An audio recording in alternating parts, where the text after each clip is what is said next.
Hello friends, আজ আমরা শিখব ফ্রেজ অ্যান্ড ইডিয়মস। ইংরেজি ভাষায় এগুলো খুবই গুরুত্বপূর্ণ, কারণ এগুলো ব্যবহার করলে আমাদের কথা আরও সুন্দর ও স্বাভাবিক শোনায়। ফ্রেজ কি? ফ্রেজ হল কয়েকটা শব্দের গ্রুপ যেগুলো একসাথে একটা অর্থ বোঝায়, কিন্তু এগুলো দিয়ে সম্পূর্ণ বাক্য তৈরি হয় না। উদাহরণ: ইন দ্য মর্নিং, সকালে। আ পিস অফ কেক, খুব সহজ। ইডিয়ম কি? ইডিয়ম হল এমন কিছু এক্সপ্রেশন বা বলাকথা যেগুলোর মানে আমরা শব্দ ধরে বুঝতে পারব না। এগুলোর একটা বিশেষ অর্থ বা ফিগারেটিভ মিনিং আছে। উদাহরণ: ব্রেক দ্য আইস, নতুন পরিবেশে কথা শুরু করা। স্পিল দ্য বিনস, গোপন কথা বলে দেওয়া। সাধারণ ইডিয়মস: ব্রেক দ্য আইস, কথা শুরু করা। স্পিল দ্য বিনস, গোপন কথা ফাঁস করা। অ্যা পিস অফ কেক, খুব সহজ কিছু। হিট দ্য স্যাক, ঘুমাতে যাওয়া। Once in a blue moon, খুব বিরল ঘটনা। আন্ডার দ্য ওয়েদার, অসুস্থ বোধ করা।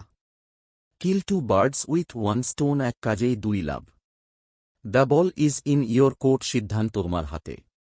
বার্ন দ্য মিডনাইট অয়েল, গভীর রাত পর্যন্ত কাজ করা।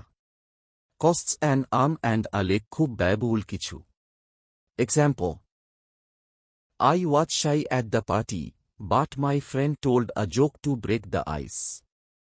পার্টিতে আমি লজ্জা পাচ্ছিলাম, কিন্তু আমার বন্ধু একটা কৌতুক বলল যাতে সবাই স্বাভাবিক হয়ে যায়। This math problem is a piece of cake for me. এই অঙ্ক আমার কাছে একেবারেই সহজ। Rina was under the weather yesterday. Rina গতকাল অসুস্থ ছিল। প্র্যাকটিস: এই বাক্যগুলোর মানে বাংলায় লেখো। He spilled the beans about the surprise party. I only see my cousins once in a blue moon. She worked hard and burned the midnight oil to pass the exam. আজ আমরা শিখলাম phrase আর ইডিয়মের অর্থ ও ব্যবহার। তোমরা চেষ্টা করবে এগুলো দিয়ে নিজের মতো বাক্য বানাতে। যদি তোমাদের ভিডিও ভালো লাগে, তাহলে অবশ্যই পিকে লার্নিং হাবকে সাবস্ক্রাইব করো, যাতে আরও অনেক মজার ইংলিশ লেসন তোমরা দেখতে পাও।